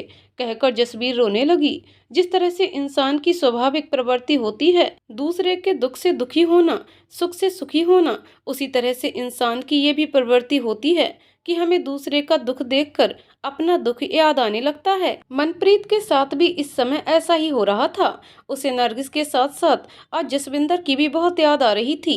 जसविंदर के जाने के बाद मनप्रीत ने किस तरह से अपने तीनों बच्चों को संभाला था, ये मनप्रीत ही जानती थी। मनप्रीत को आज भी याद है वो भयानक रात, जब किसी ने फोन पर जसविंदर की कार का एक्सीडेंट हो जाने की सूचना दी थी और जसविंदर सिर्फ इतना ही कह पाया था कि मनप्रीत अब बचूंगा नहीं, अपना और मेरे बच्चों का ख्याल रखना, हो सके तो मेरे पुश्तैनी घर हरियाणा चली जाना। कहकर जसविंदर छोड़ गया मनप्रीत को। मनप्रीत ने उस समय बड़ी हिम्मत से काम लेते हुए जसविंदर का दाह संस्कार किया और अपने बच्चों को लेकर हरियाणा पहुंच गई। लेकिन वहां उसे तिरस्कार के सिवा कुछ नहीं मिला। फिर मनप्रीत उल्टे पांव अंबाला के लिए चल पड़ी। कि कम से कम वहाँ रहने के लिए छत और थोड़ी बहुत गृहस्थी तो है। कोई काम धंधा करके अपना और अपने बच्चों का पेट पाल ही लूंगी। किंतु संयोग से वो अंबाला की जगह गोरखपुर की ट्रेन में बैठ गई और वहां से इस कस्बे में आ गई। लेकिन मनप्रीत का बड़ा साथ दिया यहाँ के लोगों ने, जिसकी वजह से मनप्रीत अपने बच्चों को पढ़ा लिखा पाई। मनप्रीत के 2 बच्चों की शादियां हो चुकी हैं। बड़ा बेटा जगतप्रीत अपने परिवार के साथ अंबाला में ही था और बड़ी बेटी मनदीप चंडीगढ़ में, और सबसे छोटा जसवीर अपनी माँ के साथ इसी कस्बे में रहता है। एक बार टहलते हुए नरगिस से मनप्रीत की मुलाकात हुई तो नरगिस ने अपनी सिलाई की दुकान के बारे में बताया था। तब से लेकर आज तक मनप्रीत नरगिस से ही कपड़े सिलवाती चली आ रही थी। सिलाई के अलावा दोनों के बीच एक दोस्ताना रिश्ता भी हो गया था। मनप्रीत और नरगिस अपनी हर बात एक दूसरे को बताया करती थीं। लेकिन इधर कुछ दिनों से दोनों की एक दूसरे से मुलाकात नहीं हुई थी, इसलिए कोई खबर नहीं मिल पाई थी। अपनी अतीत को याद कर मनप्रीत थोड़ी देर के लिए भावुक तो जरूर हुई, लेकिन पुनः उन स्मृतियों से निकलकर वापस भी आ गई। थोड़ी देर बाद उठकर अपने चेहरे पर ठंडे पानी के छींटे मारे और एक गिलास पानी पीकर अपने बिस्तर पर आकर लेट गई। बिस्तर पर लेटते ही मनप्रीत को नींद आ गई। तत्पश्चात जब सोकर उठी तो मन पूरी तरह से हल्का हो चुका था। अतीत की बुरी यादें उसके जहन से निकल चुकी थीं। फिर वो जल्दी से किचन की तरफ गई। चूल्हे पर चाय के लिए पानी चढ़ाया, दूध और शक्कर डाला, फिर चाय में उबाल आने की प्रतीक्षा करने लगी। लगभग 2 मिनट में चाय बनकर तैयार हो गई थी। उसके बाद मनप्रीत उन्हें 2 कप में डालकर साथ में खाने के लिए कुछ स्नैक्स लेकर जसबीर के पास आकर सोफे पर बैठ गई। जसबीर अभी सो रहा था, लेकिन मनप्रीत के पास में बैठे होने की आहट पाकर उठकर बैठ गया और मनप्रीत की गोद में फिर से लेटने की कोशिश करने लगा। तो मनप्रीत ने उसे डांटते हुए कहा, इतना बड़ा हो गया किंतु बचपना नहीं गया अभी। चल जल्दी से हाथ मुंह धोकर आ और चाय पी ले, ठंडी हो रही है। इधर अपने बुटीक के वापस आने के बाद शबाना चुपचाप जाकर अपने बिस्तर पर लेट गई। वो अभी बुटीक पर हुई नोक-झोंक के बारे में ही सोच रही थी कि तभी उसकी नज़र सामने दीवार पर लगी इमरान की तस्वीर पर जाकर अटक गई, जो मानो उसे सवाल कर रही थी कि तुम्हारे सपने का क्या हुआ शबाना, अब नहीं पढ़ोगी? अपने अब्बू का तो ना सही, कम से कम अपनी अम्मी की इच्छा तो पूरी कर दो, जिसके पीछे हम दोनों की जान चली गई थी। शायद मैं घर पर होता तो तुम्हारी अम्मी की जान बच गई होती और मेरी भी। तुम्हारे सपने के लिए ही तो हम दोनों की जान गई थी शबाना। अब उसे पूरा करो, अब उसे पूरा करो। शबाना के अब्बू की आवाज़ कमरे में गूंजने लगी। शबाना अपने अब्बू की आवाज़ सुनकर कमरे में चारों तरफ देखने लगी कि ये आवाज़ कहाँ से आ रही है, लेकिन वहाँ तो कोई नहीं था। शबाना ने डरकर अपनी आंखें बंद कर लीं और सोने का प्रयास करने लगी, किंतु जैसे ही वो आंखें बंद करती, दिमाग में उसके अब्बू द्वारा कहे शब्द गूंजने लगते। लेकिन पढ़ना तो दूर, अब शबाना को उस पढ़ाई से भी घृणा हो चुकी थी जिसने उसके अम्मी अब्बू को उससे छीन लिया था। उसने सोच लिया था कि नहीं पढ़ना अब उसे तो बस सब 2 ही कार्य करने हैं, एक सबीहा का निकाह कराना है और दूसरा आसिफ को पढ़ाना है। शबाना यही सब सोच रही थी कि तभी एक अनजान नंबर से कॉल आई। तो शबाना ने सोचा कि किसी कस्टमर का होगा। यही सोचकर उसने कॉल रिसीव कर लिया और जैसे ही हेलो कहा, उधर से आवाज़ आई, हेलो शबाना जी, प्लीज़ मुझे माफ़ कर दीजिएगा, मुझे कुछ पता नहीं था आपके बारे में और मैं ना जाने क्या क्या बोल गया। जी आप कौन बोल रहे हैं और किस बात की माफ़ी? शबाना जी, नहीं पहचाना, मैं जसबीर, आज दोपहर में आपकी शॉप पर आया था कपड़े लेने। तो आप हैं? शबाना ने जसबीर की आवाज़ सुनकर कहा, जी मैं ही हूँ, आप किसी और को समझ रही थी क्या? जसबीर ने जब इतना कहा तो शबाना ने कहा, नहीं नहीं, अभी तो आप एक ही काफ़ी हैं, किसी और को क्या समझना। कहकर शबाना फ़ोन रखने ही वाली थी कि उसने फिर कहा, please Shabana ji please phone रखिएगा नहीं, मुझे आपसे अभी कुछ और बात करनी है। और क्या बात करनी है? जो भी करना है कल बुटीक पर आकर कीजिएगा, न जाने कहाँ से चले हैं दिमाग चाटने के लिए। कहते हुए शबाना ने फ़ोन बंद करके रख दिया। जसबीर ने कई बार ट्राई किया, लेकिन बार बार एक ही जवाब आ रहा था कि फ़ोन स्विच ऑफ। अगले दिन शबाना जैसे ही बुटीक पर पहुंची, जसबीर वहां पहले से ही मौजूद था, जिसे देखते ही शबाना ने कहा, मास्टर जी दुकान के बाहर भीड़ मत लगाया कीजिए, अगर आपको बात ही करनी है तो कहीं और जाकर कीजिए, पर बिटिया, भीड़ मैंने कहाँ लगाई है? ये भाई साहब तो कह रहे थे कि आपने इन्हें बुलाया है। इन्होंने कह दिया और आपने मान लिया। कल कोई भी ऐरा गैरा नत्थु खैरा आपसे कुछ भी आकर कहेगा तो आप मान लीजिएगा क्या? अरे कम से कम एक बार मुझसे पूछ तो लिया होता। कहकर सबाना बैठकर लंबी सांस लेने लगी तो टेलर मास्टर ने पानी का गिलास पकड़ाते हुए कहा, लो बिटिया, पहले पानी पी लो, फिर बोल लेना। इसलिए कहता हूँ जरा कम गुस्सा करो, सेहत के लिए ठीक नहीं है। ऊपर से बीपी बढ़ जाता है सो अलग। मास्टर जी, आप कह तो ठीक रहे हैं, लेकिन क्या बताऊं, कुछ लोग सुबह सुबह आ जाते हैं बीपी बढ़ाने। ना वो खुद चैन से रहते हैं, न ही दूसरों को रहने देते हैं। कहकर सबाना रिवॉल्विंग चेयर खींचकर बैठ गई। सबाना के बैठने के थोड़ी देर बाद जसबीर सबाना के पास गया और सबाना से बोला, आई एम सॉरी सबाना जी, हो सके तो मुझे माफ़ कर दीजिए। अब तक सबाना का मूड थोड़ा ठीक हो चुका था तो वो बोली, कितनी बार माफ़ी मांगेंगे, वो तो मैंने कब का माफ़ कर दिया था। दरअसल मेरा भी मूड कुछ ठीक नहीं था, इसलिए मैंने भी गुस्से में ना जाने क्या क्या बोल दिया। I am very sorry. समझ सकता हूँ सबाना जी, आप जिन परिस्थितियों से इस समय गुजर रही हैं, मैं भी गुजर चुका हूँ। खैर छोड़िए इन सब बातों को। तभी वो फिर रुक कर बोला, अरे बातों ही बातों में मैं तो बताना ही भूल गया कि मेरी अम्मू आप लोगों से मिलना चाहती थीं। दरअसल में आपकी अम्मी से उनका बड़ा दोस्ताना रिश्ता था। जब से जान पाई हैं, बहुत परेशान हैं आप सबसे मिलने के लिए। कहकर जसवीर शांत हो गया। सबीहा के निकाह में कुछ ही दिन शेष रह गए थे। सबाना सबीहा के निकाह की तैयारियां जोर शोर से कर रही थी। सबाना की सभी बहनें भी लगभग आ चुकी थीं। उनके साथ उनके बच्चे भी थे, जिनमें कुछ अभी बहुत छोटे थे, जिससे घर में काफ़ी भीड़ भाड़ और शोर शराबे का माहौल हो गया था। सबाना ने अपनी तरफ से पूरी व्यवस्था कर रखी थी। उसका एक पैर घर में तो दूसरा बुटीक और मार्केट में होता था, लेकिन इतनी भागदौड़ और व्यवस्था के बाद भी उसे कहीं ना कहीं से कुछ सुनने को जरूर मिल जाता था, जिससे उसका मन थोड़ी देर के लिए खट्टा हो जाता था। लेकिन फिर अपने मन को समझा बुझाकर सबाना अपनी जिम्मेदारियों में जुट जाती कि किसी तरह से ये निकाह संपन्न हो जाए तो अम्मी अब्बू की आत्मा को कुछ शांति मिल जाए। किंतु घर में कोई ना कोई बखेड़ा अवश्य खड़ा हो जाता। एक बार तो उसके जी में आया कि सब कुछ छोड़ छाड़ कर यहाँ से कहीं दूर चली जाए, लेकिन अगले ही पल उसे आसिफ का ख्याल आ गया कि आसिफ का क्या होगा उसके जाने के बाद। फिर सारे रिश्तेदार भी तो इसी तफ्तीश में लगे हुए थे कि अब तक हम कैसे जी रहे हैं, कहीं अब्बू ने कोई धन छुपाकर तो नहीं रखा था। और तो और सबाना की बहनों और उनके पतियों को भी यही लगता था कि हमारे निकाह में तो अब्बू ने इतना खर्चा ही नहीं किया था, अब कहाँ से हो रहा है। ऊपर से सबाना की तीसरे नंबर वाली आपा ने अलग फरमाइश कर दी कि अब्बू ने मेरी शादी में नेकलेस देने का वादा किया था, लेकिन दिया नहीं था, जिसके लिए मुझे अपनी ससुराल में आज तक सुनना पड़ता है। सबाना, अम्मी का वो नेकलेस कहाँ है, ला मुझे दे दे। अपनी आपा की ये फरमाइश सुनकर सबाना का दिमाग खिन्न हो गया। फिर वो उनसे बोली, आपा मैं तो नहीं जानती कि अम्मी के पास कौन सा नेकलेस था, क्योंकि मैंने उन्हें कभी पहने नहीं देखा था। अगर होगा भी तो उस पर अकेले आपका हक कैसे होगा, उस पर तो हम 8 बहन भाइयों का हक होगा।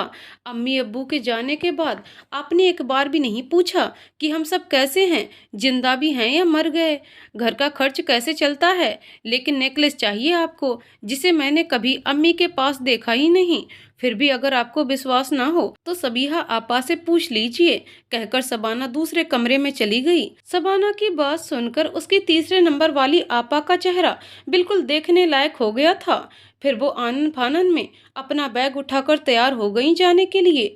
तभी सबाना की बड़ी आपा ने उन्हें रोकते हुए कहा, ठीक है, जाना चाहती हैं तो जा, लेकिन जब तेरे घर वाले तुझसे सवाल पूछेंगे तो क्या जवाब देगी उन्हें? यही कि वहां से भगा दी गई। अरे अभिमान होता है लड़की का माए का। फिर क्या गलत कहा सबाना ने तुझे? पता भी है बेचारी दिन रात मेहनत करती है घर को चलाने के लिए, तब कहीं जाकर 3-3 लोगों का पेट पालती है। ऊपर से सबीहा के निकाह का खर्चा अलग। अरे अब्बू होते तो वो भी इतने इंतजाम नहीं कर पाते जितने सबाना ने किए हैं। फिर तूने अम्मी के पास कौन सा नेकलेस देख लिया था? मैंने तो देखा नहीं था आज तक। जी आपा, आप मुझे माफ़ कर दीजिए, मुझसे बहुत बड़ी गलती हो गई, जो मैं अपनी ही बहन को नहीं समझ पाई। कहकर तीसरे नंबर वाली आपा गड़गड़ाने लगी तो शबाना ने कहा, रहने दीजिए आपा, जितना नाटक होना था हो चुका, अब कुछ बाकी नहीं रहा। बस किसी तरह से सबीहा का निकाह हो जाए, फिर मैं भी चली जाऊंगी यहाँ से। फिर आप यहाँ आकर सब कुछ संभाल लेना। कहकर शबाना घर से बाहर निकल आई। शबाना घर से निकलकर सीधे अपने बुटीक पर आई। थोड़ा हिसाब किताब देखा और 8-10 कस्टमर को थोड़ा जल्दी पेमेंट करने के लिए कहा। उसके बाद मास्टर जी को थोड़ा काम समझाकर कुछ खरीदारी करने के लिए निकल ही रही थी कि जसबीर फिर आ गया और बोला, लगता है आप कहीं जा रही हैं, मैं तो आपसे ही मिलने आया था। जिस पर शबाना ने कहा कि हाँ, मैं मार्केट जा रही हूँ। तो जसबीर ने फिर कहा, अगर मार्केट ही जा रही हैं तो मैं भी उधर जा रहा था, मुझे कुछ किताबें लेनी हैं, इसलिए आपको छोड़ दूंगा। जसबीर की बात सुनकर पहले तो शबाना ने मना कर दिया, फिर बोली, अच्छा चलिए, जब जा ही रहे हैं तो छोड़ दीजिएगा। कहकर शबाना जसबीर की मोटरसाइकिल पर बैठ गई और उसके साथ मार्केट जाने लगी। तो जसबीर ने आज फिर कहा कि उसकी अम्मू उन लोगों से मिलना चाहती हैं। तो शबाना ने भी जसबीर को अपनी अम्मों के साथ सबीहा के निकाह में आने का निमंत्रण दे डाला। इधर शबाना को जसबीर के साथ जाते हुए गांव के कुछ लड़कों ने देख लिया था। अब ये बात पूरे गांव में आग की तरह फैल गई थी कि शबाना किसी पंजाबी के साथ बाजार गई थी। इमरान भाई के नाम को खूब बट्टा लगा रही है। चलो चलकर ये बात शकील भाई को बताते हैं। घर पहुंचकर शबाना जसबीर के बारे में ही सोच रही थी कि अब इसकी अम्मू क्यों मिलना चाहती हैं मुझसे, आखिर माजरा क्या है कहीं। कहकर वो फिर रुक गई। फिर वो सोचने लगी कि हो सकता है कि मैं ही गलत सोच रही हूँ। वो अम्मी के बारे में जानकर हम सबसे मिलना चाहती हूँ। चलो जो भी वजह होगी कल तो पता चल ही जाएगा। कहकर अपने कमरे में चली गई और थोड़ी देर बाद फ्रेश होकर बाहर आ गई। जैसे ही बाहर आई, आसिफ आकर उससे लिपट गया और बोला, आपा आपा, आज आपने मुझे साइकिल दिलाने का वादा किया था लेकिन दिलाया नहीं। आसिफ की बात सुनकर शबाना बोली, अरे तौबा तौबा, ये तो मैं भूल ही गई थी। अच्छा हुआ कि तूने मुझे याद दिला दिया, कल पक्का दिला दूंगी। चलो अब इसी बात पर आपा को एक मीठी वाली झप्पी दे दो।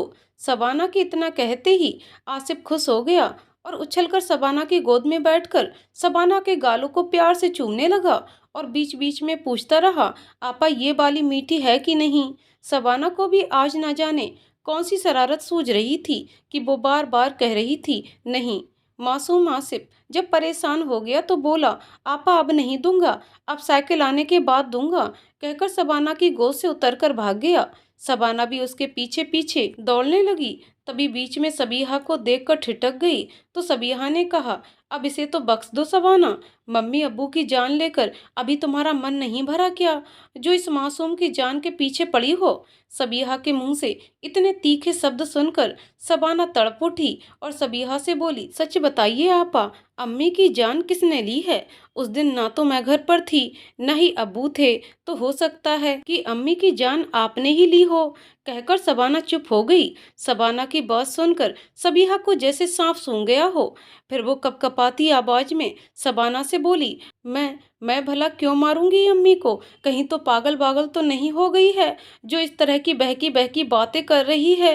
कहकर सबीहा चुप हो गई। तो फिर शबाना बोली, अच्छा तो तू नहीं मार सकती है, मैं मार सकती हूँ। आखिर ऐसी क्या दुश्मनी थी अम्मी अब्बू से मेरी, बताइए आपा। कहकर शबाना रोने लगी। शबाना को इस तरह से रोता हुआ देखकर सबीहा बोली, मुझे माफ कर दे सभी, मेरी आंखों पर पट्टी बंधी हुई थी, जो मैं सही का गलत का निर्णय नहीं कर पाई। कहकर शबाना को गले से लगा लिया। शबाना का मन भी आज पूरी तरह से साफ हो चुका था। दोनों बहनों को इस तरह से गले मिलता हुआ देखकर आसिफ भी आकर उनके गले से लग गया और बोला, आज से हम तीनों की मीठी वाली दोस्ती पक्की। आसिफ की बात सुनकर दोनों बहनें हंस पड़ी और बोलीं, इसी बात पर एक मीठी वाली झप्पी हो जाए तो। जिसे सुनकर आसिफ फिर से भागने लगा। तो शबाना ने कहा, बुद्धू कहीं के, भाग क्यों रहे हो, आओ हम लोग कुछ नहीं करेंगे। जिसे सुनकर आसिफ ने कहा, पहले प्रॉमिस कीजिए फिर आऊँगा। अच्छा बाबा आ जाओ, प्रॉमिस। जब शबाना और सबीहा ने किया तो आसिफ दौड़कर नीचे चला आया और सबीहा से बोला, अच्छा आपा, अब बहुत जल्दी खाना लगा दीजिए, मुझे बहुत जोरों की भूख लगी है, अभी लाती हूँ मेरी जान। कहकर सबीहा ने स्पेशल चिकन बिरयानी लाकर आसिफ के सामने रखी तो आसिफ खुशी से उछल पड़ा और बोला, वाओ, स्पेशल चिकन बिरयानी, वो भी अम्मी वाली। आपा, आपने कब बनानी सीखी? बस तेरे लिए सीख लिया। अब तू जल्दी से चक्कर बता कि कैसी बनी है, अम्मी के हाथ वाला टेस्ट है कि नहीं। सबीहा के इतना कहते ही आसिफ ने बिरयानी का एक कौर मुंह में डालते हुए कहा, सचमुच आपा, लग ही नहीं रहा है कि बिरयानी आपने बनाई है। ऐसा लग रहा है जैसे अम्मी आकर खुद ब खुद बना गई हैं। सबाना आपा, विश्वास ना हो तो आप खुद चक्कर देख लीजिए। आसिफ के इतना कहते ही सबाना प्लेट लेकर बैठ गई और सबीहा से बोली, आपा आप भी आइए, हम सब आज साथ मिलकर खाना खाते हैं। सबाना के इतना कहते ही सबीहा भी आकर बैठ गई और दोनों बहनें आसिफ को बारी बारी से खिलाने लगीं। आसिफ अपने प्रति बहनों का ये प्यार देखकर रुआं सा हो उठा। उसकी आंखों में आंसू आ गए, जिन्हें छुपाते हुए वह बोला, कितना खिलाएंगी आप दोनों मुझे? खिला खिला कर मेरी जान ले लेंगी क्या? अरे आप दोनों खुद भी तो खाइए, तब से मुझे ही खिलाती जा रही हैं।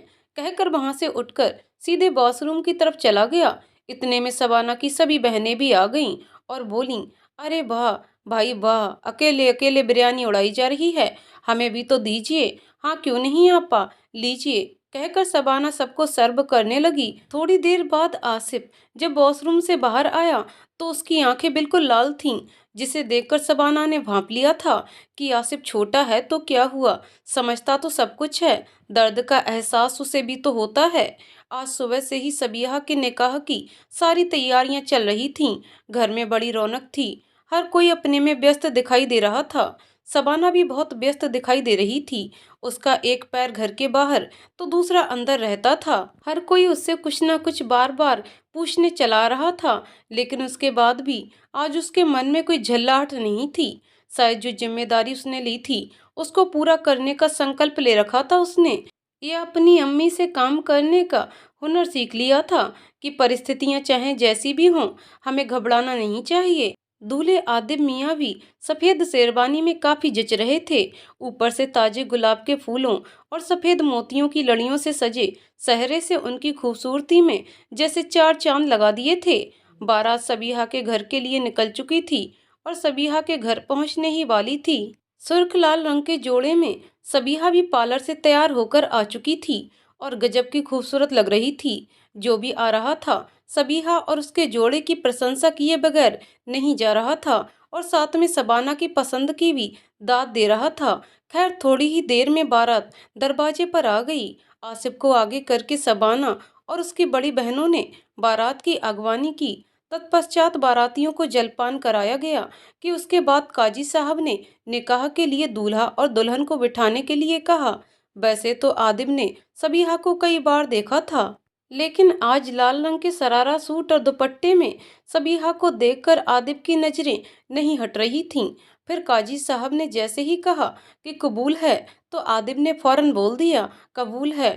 फिर काजी साहब ने यही प्रश्न दोनों से बारी बारी से दोहरवाए और निकाह की प्रक्रिया पूरी हो गई। उसके बाद दोनों पक्षों ने दूल्हा दुल्हन को बधाइयाँ दीं। निकाह की रस्में जैसे ही पूरी हुईं तो जसबीर भी अपनी अम्मों के साथ पहुंच गया और निकाह में देरी से पहुंचने के लिए खेद जताया। कुछ लोग उसके खेद जताने पर मुस्कुरा भी रहे थे कि बंदा अब क्या करने आया है, लेकिन सबाना ने कहा, कोई बात नहीं, कभी कभी देर हो जाती है, हमारे लिए यही बहुत है कि आप लोग अपना कीमती समय निकाल कर आए तो सही। सबाना की बात सुनकर जसबीर की अम्मू मुस्कुरा उठीं और सबाना से बोली, बहुत बहुत मुबारक हो बेटा। मनप्रीत की बात सुनकर सबाना बोली, आंटी इन्हें मुबारकबाद दीजिए, ये है मेरी आपा जिनका आज निकाह हुआ है। सबाना के इतना कहने पर मनप्रीत ने दूल्हा दुल्हन को मुबारकबाद दी और सबाना से बोली, मैं तो तुम दोनों को देखकर कंफ्यूज हो गई थी कि इसमें से कौन सी दुल्हन है। वैसे तुम भी बहुत प्यारी लग रही हो। धन्यवाद आंटी। कहकर सबाना ने मनप्रीत से कहा, अच्छा आंटी आप नाश्ता कर लीजिए, फिर हम लोग बातें करते हैं। कहकर सबाना नाश्ते का एक पैकेट मनप्रीत को पकड़ा गई और एक लड़के से जसबीर के लिए नाश्ता देने को कहकर शकील चाचा के पास आकर कहने लगी कि चाचा जितना मुझसे बन पाया मैंने किया, कोई कमी रह गई हो तो अपनी इस नादान बेटी को माफ कर देना। सबाना की बात सुनकर शकील चाचा बोले, नहीं बेटा, तुमने जो भी इंतजाम किए बहुत अच्छा किया, इमरान होता तो भी शायद इससे अच्छा नहीं कर पाता। अच्छा अब एक काम करो, जल्दी से विदाई की तैयारी करवाओ, तब तक मैं बाकी लोगों को भेजता हूँ। कहकर वो बारातियों के पास चले गए और सबाना अंदर आ गई विदाई की तैयारी करवाने। सबीहा को विदाई करा के ज्यादा दूर नहीं जाना था, लेकिन विदाई तो विदाई होती है जो हर लड़की को अपना घर छोड़कर जाते वक्त दुखी कर देती है, जहां उसने अपने जीवन के इतने बसंत गुजारे होते हैं। सबीहा का भी इस समय रो रो कर बहुत बुरा हाल था। सबीहा की बहनें उसको तैयार कर रही थीं, लेकिन अंदर ही अंदर सबीहा का दिल बैठा जा रहा था। रह रह कर उसको न जाने क्यों आज अम्मी अब्बू की बार बार याद आ रही थी। तभी आसिफ कमरे में आ गया, जिसे देखते ही सबीहा ने कहकर अपनी बाहों में भर लिया और रोना शुरू कर दिया। आसिफ भी सबीहा को इस तरह से रोता हुआ देखकर रोने लगा, जिसे उसकी बहनों ने सबीहा से अलग कर दिया। अलग होने के कुछ देर बाद तक भी आसिफ सिसकता रहा, जिसे देखकर वहां बैठा हर पत्थर दिल भी पसीजे बगैर नहीं रह सका। सबाना अभी तक सबीहा के पास नहीं आई थी। सबीहा का सामना करने से वो डर रही थी। तभी सबीहा ने आकर उसे पकड़ लिया और गले मिलकर रोने लगी। सबाना ने किसी तरह से अपने आप को सबीहा से अलग किया और बाहर आकर कुछ लड़कों से बोलकर सबीहा का सामान गाड़ी में रखवाने लगी। थोड़ी देर बाद सबीहा की विदाई हो गई और सबीहा अपने ससुराल चली गई। सबीहा की विदाई हो चुकी थी, सारे मेहमान घर से जा चुके थे। सबीहा की बड़ी आपा भी आज जा रही थीं और जाते जाते सबाना को समझा रही थीं कि देख सबाना, लड़कों से ज्यादा मेल जोल ठीक नहीं। तू तो जानती है कि ये गांव कैसा है। यहाँ थोड़ी सी बस चिंगारी मिलनी चाहिए, फिर धुआं उठते देर नहीं लगती। इसलिए अब जरा संभल कर रहना। अपनी बड़ी आपा की बात सुनकर सबाना ने कहा, पर आपा, आप तो जानती हैं कि मैं किसी से मेल जोल नहीं रखती। गांव के लड़के क्या कहते हैं, मैं इस पर भी ध्यान नहीं देती। फिर भी ना जाने क्यों सब मेरे पीछे पड़े रहते हैं। क्या मैं नहीं जानती कि वो अपने माँ बाप के पीठ पीछे क्या गुल खिलाते रहते हैं। सबाना की बात सुनकर उसकी बड़ी आपा ने फिर कहा, देख सबाना, वो क्या करते हैं मुझे इससे कोई फर्क नहीं पड़ता। मैं तो बस इतना चाहती हूँ कि तू बस ठीक से रहे, वरना एक बार यदि इज्जत उछल जाती है तो बार बार उछलते देर नहीं लगती। सबीहा का निकाह हो ही गया, अब तेरे लिए भी कोई अच्छा सा लड़का देखकर तेरा निकाह करा देती हैं। रहने दीजिए आपा, मुझे निकाह की कोई जल्दी नहीं है। कभी सोचा है मेरे जाने के बाद आसिफ का क्या हाल होगा? तो क्या तू आसिफ के लिए आजीवन कुंवारी बैठी रहेगी? फिर जब तेरी शादी की उम्र निकल जाएगी तो कौन निकाह करेगा तुझसे? कभी इस बारे में भी सोचा है? रहने दीजिए आपा, मुझे नहीं सोचना है अभी, जब करना होगा तो सोच लूंगी। ठीक है, अपना और आसिफ का ख्याल रखना, कहकर बड़ी आपा चली गईं। सबके जाने के बाद सबाना को घर एकदम खाली खाली लग रहा था। ऊपर से खाना बनाने की टेंशन अलग। सबीहा के रहते सबाना ने कभी खाना नहीं बनाया था।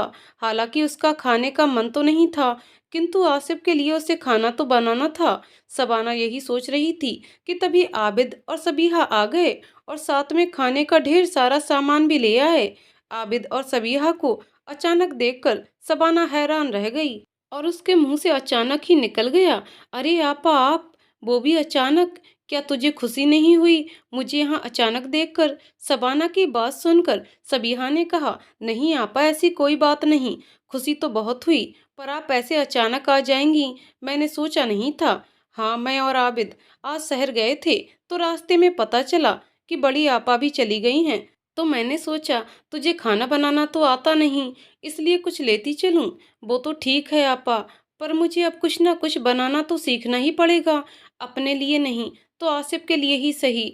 आप बेकार में परेशान हुई, मैं बना लेती कुछ। लगता है तुझे मेरा यहाँ आना अच्छा नहीं लगा। अच्छा, मैं चलती हूँ, कहकर सबीहा जाने के लिए उठ खड़ी हुई तो आसिफ ने कहा, आपा आज रुकिए ना। नहीं रुक सकती मेरी जान, घर पर किसी को बताकर नहीं आई हूँ, कहकर सबीहा निकलने लगी तो सबाना ने कहा, आपा आप मेरी बात का बुरा मत मानना, वो तो मैं इसलिए कह रही थी कि आपकी अभी नई नई शादी हुई है तो पता नहीं आपके घर वाले क्या सोचेंगे। मैं जानती हूँ सभी, कहकर सबीहा चली गई। सबीहा के जाते ही आसिफ खाने पर टूट पड़ा और सबाना से बोला, ये देखिए आपा, क्या लजीज पिज्जा और बर्गर है। हाँ, वो तो लजीज होगा ही। अच्छा ये बता, खाने में क्या बना लूं? जैसे ही सबाना ने कहा, आसिफ जोर जोर से हंसने लगा और बोला, आप और खाना रहने दीजिए आपा, आइए आप भी बैठकर यहीं खा लीजिए। अच्छा अभी बताती हूँ तुझे, बहुत शैतान हो गया है आजकल। कहकर सबाना उसे एक चपत लगाने ही वाली थी कि उसकी अम्मी की बात याद आ गई उसे। जैसे वो कह रही हो कि तुम 7 बहनों के बीच में इकलौता भाई है ये, फिर भी तुम लोग इसे परेशान करती रहती हो। जिस दिन मैं नहीं रहूंगी, ना जाने क्या हाल करोगी तुम लोग इसका।